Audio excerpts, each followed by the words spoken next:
விஷயத்தை வாசிங்களேன். ஆதியாகமம் 13வது அதிகாரம் 5வது வசனத்துல வாசி. ஆபிரகாமுடனே வந்த லோத்துக்கும் ஆடு மாடுகளும் கூடாரங்களும் இருந்தன. அவர்கள் ஒருமித்து கூடியிருக்க அந்த பூமி அவர்களை தாங்க கூடாது இருந்தது. அவர்களுடைய ஆஸ்தி மிகுதியா இருந்தபடியால் அவர்கள் ஒருமித்து வாசம் பண்ண ஏதுமில்லாம போய். இங்க ஒரு பிரச்சனை வருது. யாருக்கு? லோத்துடைய வேலைக்காரருக்கும் ஆபிரகாமுடைய வேலைக்காரருக்கும் ஒரு பிரச்சனை வருது. ஹல்லேலூயா. இப்போ யூசுவலா நீங்களும் நானும் இந்த இடத்துல இருந்திருந்தோம் அப்படின்னா, இந்த சிச்சுவேஷன்ல நீங்களும் நானும் இருக்கிறேன்னு நினைச்சுக்கோ. நீங்க தான் ஆபிரகாம், நான் தான் லோத்து. ஹல்லேலூயா. இப்ப ஏன் வேலைக்காரனுக்கும் உங்க வேலைக்காரனுக்கும் பிரச்சனை வந்துடுது. உங்களுக்காக தான் நானே வந்திருக்கிறேன். நீங்க போயிட்டீங்க, நீங்க ஆண்டவர் உங்களை அழைச்சாருன்னு சொல்லிட்டு நான் என்ன பண்ணிட்டேன், ஒட்டுண்ணி மாதிரி உங்களை ஒட்டினே வந்துட்டேன். ஹல்லேலூயா. உங்களை ஒட்டினே வந்துட்டேன். இப்போ இந்த இடத்துல உங்க வேலைக்காரனுக்கு என் வேலைக்காரனுக்கு பிரச்சனை வருதுன்னா, யூசுவலா நீங்க அந்த இடத்துல தான் என்ன பண்ணிருப்பீங்க? தபர் லோத்து, இதான் உனக்கு கடைசி பாத்துக்கும். ஒழுங்கா உங்க வேலைக்கார வாய அடக்கி வை. தேவையில்லாத பிரச்சனை பண்ணிட்டே இருக்கிறாங்க. ஒழுங்கா வேலையை பார்த்துட்டு பார்க்க சொல்லு. நான் என் வேலையை பார்க்கறேன், நீ உன் வேலையை பாரு. உனக்கு எனக்கு பிரச்சனை வேணா அண்ணன் தம்பி பாத்துக்கோ. இப்படிதான் சொல்லியிருக்கோம். ஹல்லேலூயா. ஆனா இங்க பிரச்சனை மத்தியில ஆபிரகாம் சொல்லுகிறத பாருங்க, தேசம் முழுவதும் உனக்கு இருக்கிறது, நீ என்ன வேணாலும் என்ன பண்ணுப்பா, உனக்கு எனக்கும் பிரச்சனை வேணாம். எதை எடுத்துக்கிட்டு மிச்சத்தை எனக்கு கொடுக்குறியோ அதை நான் என்ன பண்ணிக்கிறேன், அக்செப்ட் பண்ணிக்கிறேன். ஹல்லேலூயா. விட்டு கொடுக்கிற, தன்னை விட்டு கொடுத்து மனத்தாழ்மையோடு நடந்து கொள்ளுகிற அந்த பக்குவம் ஆபிரகாமுக்கு இருந்து. ஹல்லேலூயா. நீங்க நானும் விட்டு கொடுக்குறோமா? குடும்பத்துல, அண்ணன் தம்பி மத்தியில, வேலை செய்யற இடத்துல விட்டு கொடுக்கிற ஒரு பழமொழி சொல்ல, விட்டு கொடுப்பவன் விட்டு போவதில் வாங்க. அந்த விட்டு கொடுக்கிற அனுபவமே இல்லை நமக்கு. ஹல்லேலூயா. இன்னைக்கு நம்ம விட்டு கொடுத்தோம் அப்படின்னா நாளைக்கு கர்த்தர், நம்ம நினைச்சிட்டு இருக்கோம் நம்ம ஏமாந்துட்டோம் அப்படின்ட்டு. யாரெல்லாம் ஏமாற்றப்படுகிறீர்களோ அவரெல்லாம் அவருடைய தலைலாம் உயர்த்துவார் ஆண்டவர். ஹல்லேலூயா. நம்ம நினைச்சிட்டு நான் ஏமாந்துட்டேன் அப்படின்னு நினைக்கிறேன்னா, பின்னாடி தெரிஞ்ச அவரை கர்த்தர் உயர்த்துவார். நான் ரொம்ப ஜாக்கிரதையா இப்ப பாத்துக்கோ அப்படின்னா, நீ தாண்டா முட்டாளு, கர்த்தருடைய சமூகத்துல ஆசீர்வாதம் என்ன பண்ணிட்டு இருக்கிற, இழந்துட்டு இருக்கிற. ஹல்லேலூயா. எவன் ஒருவன் மனிதனால் ஏமாற்றப்படுகிறானோ அவருடைய தலையை தான் ஆண்டவர் உயர்த்துவார். எவன் ஒருவன் புறந்தள்ளுகிறார்களோ அவனை தான் ஆண்டவர் மேல கொண்டு உயர்த்துவார். எவன் ஒருவன் நிராகரிக்கப்படுகிறானோ அவனை தான் ஆண்டவர் உயர்த்துவார். ஆனா நீங்களும் நான் என்ன நினைக்கிறேன், என்ன நிராகரிச்சுட்டாங்க, என்ன ஏமாத்துறாங்க, என்ன இது பண்றாங்க, அது பண்றாங்க, நான் கொஞ்சம் ஜாக்கிரதையா இருக்கணும், நான் கொஞ்சம் உஷாரா இருக்கணும் அப்படின்னு சொல்லி நீங்க நான் நினைக்கிறோம். அந்த சுயநலம் நமக்கு இருக்கிற வரைக்கும் உங்களுக்கு எனக்கு வருகிற ஆசீர்வாதம் ஆண்டவர் தர முடிவார். ஏன் இங்க ஆண்டவர் ஆபிரகாமை ஆசீர்வதிச்சாருன்னா, அவன் விட்டு கொடுக்கிறவனா இருந்தான். ஹல்லேலூயா. எல்லா காரியத்திலும் தன்னை விட்டு கொடுக்கிறவனா இருந்தான். ஆமென் சொல்லுங்களேன். நடக்கிற விஷயத்தை வசனத்தை வாசிங்களேன். ஆபிரகாமுடைய மந்தை மேய்ப்பருக்கும் லோத்துடைய மந்தை மேய்ப்பருக்கும் வாக்குவாதம் உண்டாயிற்று. 11:18 வாசி. 11:18.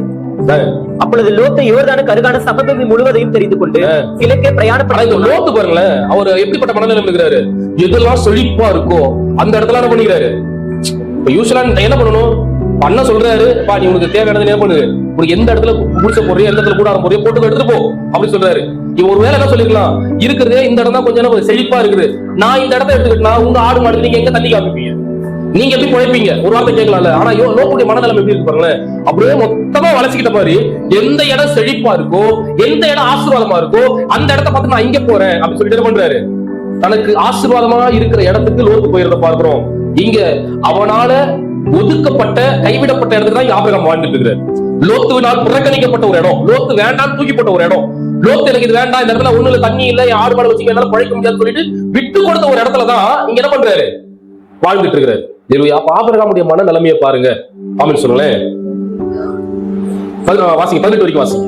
அப்பொழுது லோத்து யோர்தானுக்கு அருகான சமபூமி முழுவதையும் தெரிந்து கொண்டு கிழக்கே பிரயாணப்பட்டு போனான். இப்படி அவர்கள் ஒருவரை ஒருவர் விட்டு பிரிந்தார்கள். ஆபிரகாம் கானான் தேசத்திலே குடியிருந்தான். லோத்து அந்த யோர்தானுக்கு அருகான சமபூமியில் உள்ள பட்டணங்களில் வாசம் பண்ணி சோதோமுக்கு நேரே கூடாரம் போட்டான். சோதோமின் ஜனங்கள் பொல்லாதவர்களும் கர்த்தருக்கு முன்பாக மகா பாவிகளுமாய் இருந்தார்கள். லோத்து ஆபிரகாமை விட்டு பிரிந்த பின்பு கர்த்தர் ஆபிரகாமை நோக்கி, உன் கண்களை ஏறு. பாருங்க, ஒரு சிச்சுவேஷன்ல ஆண்டவர் பேசுறாரு. முதல் சிச்சுவேஷன்ல ஆண்டவர் பேசுறாரு, நான் காண்பிக்கும் தேசத்துக்கு போ அப்படின்னாரு. இல்லையா? இப்போ இவன் ஆபிரகாமுடைய மனநிலைமை ஆண்டு பார்த்திருக்கணும்ல. இப்போ தன் சகோதரன் என்ன பண்ணிட்டான், தன்னை விட்டு பிரிஞ்சு போயிட்டான். அங்க ஒரு கடினமான ஒரு சூழ்நிலை, அவன் கொடுத்திருக்கிற இடமும் அவன் விட்டு கொடுத்த இடமும் ரொம்ப ஒரு கடினமான சூழ்நிலை. என்ன ஆண்டவரே, நான் எல்லாரும் நல்லது நினைச்சாலும், எவ்வளவு கஷ்டப்பட்டாலும், எவ்வளவு உங்களுக்கு நான் நல்லது நினைச்சாலும் எனக்கு கடைசி வரைக்கும் என்ன பண்றாங்க, துரோகம் தான் பண்றாங்க. ஆனா ஆண்டவர் உடனே வந்து நிக்கிறாரு. ஹல்லேலூயா. ஆண்டவரே பக்கத்துல வந்து நிக்கிறாரு, பக்கத்துல நின்று பேசுறாரு பாருங்க. ஆபிரகாம் வாசி. கர்த்தர் ஆபிரகாமை நோக்கி கண்களை ஏறெடுத்து இருக்கிற இடத்திலிருந்து வடக்கேயும் தெற்கேயும் கிழக்கேயும் மேற்கேயும் நோக்கி பார். நீ பார்க்கிற இந்த பூமி முழுவதையும் நான் உனக்கும் உன் சந்ததிக்கும். பாருங்க, ஏமாற்றப்பட்ட அடுத்த செகண்ட் ஆண்டவர் வந்து நின்று ஆபிரகாம் ஆசீர்வதிக்கிறத பாக்குறோம். விட்டு கொடுக்கிறான், நல்ல புரியுது. ஆபிரகாம் விட்டு கொடுக்கிறான், ஏமாற்றப்படுகிறான். அடுத்த செகண்ட் ஆண்டவர் சொல்றாரு, உன் வடக்கேயும் உன் கிழக்கையும் தெற்கேயும் மேற்கையும் நோக்கி பார், நீ நிற்கிற இந்த பூமியை நான் உனக்கு கொடுத்தேன். அவன் சொல்ல எங்க போன ஆண்டவர் சொல்லவே இல்லை, ஆபிரகாம போன்னு சொன்னாரு, கிளம்பி வந்தான். இப்ப வந்து நின்னு ஏமாற்றப்பட்ட இடத்துல சொன்னாரு, நீ நிக்கிற இந்த இடத்துல உனக்கு கொடுங்க, நான் அப்படின்றாரு. ஆமென் சொல்லுங்களேன். நீங்க நான் நினைக்கிறேன் ஏமாற்றப்பட்டுட்டேன், நான் துரோகம் பண்ணிட்டாங்க அப்படின்னு நீங்க நினைக்கிறீங்களா? ஏமாற்றப்பட்ட நீங்கள் பாக்கியவான்கள். அல்லேலூயா. புறக்கணிக்கப்பட்ட நீங்கள் பாக்கியவான்கள். உங்க பக்கத்துல தான் ஆண்டவர் நின்னு உன்னை ஆசீர்வதிப்பனும் தலைமையில கைய வச்சு சொல்லுவார். அல்லேலூயா. ஆமென் சொல்லுங்களேன். இப்ப நல்ல சொகுசா போன லோத்து எங்க போயிருக்கான்? சோதோம் குமோராவுக்கு போயிருக்கான். எது அழகா இருக்கோ, எது ஆசீர்வாதமா இவன் கண்ணுக்கு தெரிஞ்சதோ அங்கே மிகப்பெரிய ஆபத்து இருக்கிறது என்று அறியாமல் லோத்து போய் சிக்கிக் கொள்ளுகிறான். எது புறக்கணிக்கப்பட்டதோ, எது அவமானமாய் பார்க்கப்பட்டதோ அந்த இடத்துல நிற்கிற ஆபிரகாம் கிட்ட ஆண்டவர் சொல்றாரு, நீ நிற்கிற இந்த இடத்தை நான் உனக்கு கொடுப்பேன். ஆமென் சொல்லுங்களேன். அழைக்கும் போது சொல்லல, ஏமாற்றப்படும் போது ஆண்டவர் சொல்றாரு, இந்த இடத்தை நான் உனக்கு கொடுப்பேன். அல்லேலூயா. ஆமென் சொல்லுங்களேன். அன்பு சகோதரனே சகோதரியே, விட்டு கொடுக்கிற மனப்பான்மை உனக்கு இருக்கா? விட்டு கொடுக்கிற எண்ணம் உனக்கு இருக்கா? இன்னைக்கு கிறிஸ்தவனுக்குள்ள இல்லாத ஒரு மிகப்பெரிய காரியம் விட்டு கொடுக்கிற எண்ணம் இல்ல. ஆமென் சொல்லுங்களேன். எனக்கு எனக்கு எனக்கு நான் என் குடும்பம், என் வாழ்க்கை, என் பிள்ளைங்க அப்படின்னு நீ விட்டு கொடுக்கிறவன் தான் ஆண்டோட சமூகத்தில் ஆசீர்வதிக்கப்படுவான். பரிபூர்ண ஆசீர்வாதம். அவன் உண்மை உள்ளவன், அவன் பரிபூர்ண ஆசீர்வாதங்களை பெற்றுக் கொள்வான். அல்லேலூயா. ஆண்டவரே கூட வந்து நின்னுடுவாரு. நீ ஏமாற்றப்படுகிற தருணத்துல உன்னை ஆசீர்வதிக்கும்படியாய் கர்த்தர் பக்கத்துல வந்து நின்னு, இதுவரைக்கும் நீ எதெல்லாம் ஏமாற்றப்பட்டாயோ சொன்னாரு, வடக்கு கிழக்கு மேற்கு தெற்கு சுத்தி மாறுதலாக கொடுக்கிறாரு. இவன் ஏமாற்றப்பட்டது கொஞ்சம் இடம் தான், ஆனா கொடுத்ததோ பெற்றுக் கொண்டதோ ஒரு மிகப்பெரிய ஆசீர்வாதம். அல்லேலூயா. ஆமென் சொல்லுங்களேன். எப்படிப்பட்ட மனநிலைமை ஆபிரகாமுக்குள்ள இருந்து கீழ்ப்படிக்கிறவனா இருந்தான்.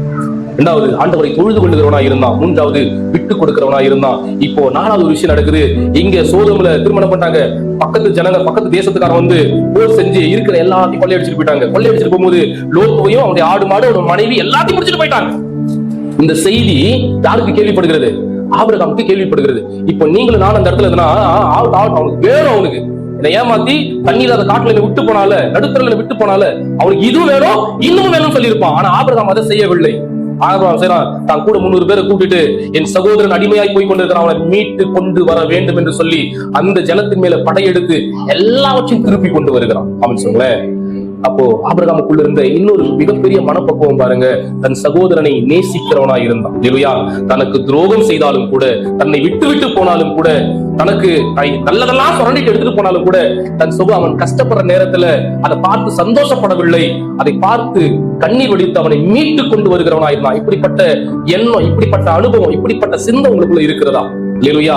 இல்லனா நீ உண்மை இல்லாதவன் ஆண்டவர் சொல்றாரு. நீ உண்மை இல்லப்பா. உனக்கு நான் ஏன் ஆசீர்வதிக்கல? உனக்குள்ள உண்மை இல்ல, உனக்குள்ள கீழ்ப்படிதல் இல்ல. நான் ஏன் ஆசீர்வதிக்கல? உனக்கு தொழுது கொள்ளுகிற அனுபவம் இல்ல. நீ எப்படி நீ தொழுது கொள்ளுகிறாய்? நான் ஏன் ஆசீர்வதிக்கல? உனக்கு விட்டு கொடுக்கிற எண்ணம் இல்ல, அதான் உன்னை ஆசீர்வதிக்கல. உனக்கு ஏன் இந்த ஆசீர்வாதம் இல்ல? நீ உன் சகோதரனை வெறுக்கிறவனா இருக்கிறாய். அல்லேலூயா. ஆமென் சொல்லுங்களேன். அதனால நான் ஆசீர்வதிக்கல. இதெல்லாம் இல்லாத ஒரு மனுஷனை எப்படி ஆண்டவர் ஆசீர்வதிக்க முடியும்?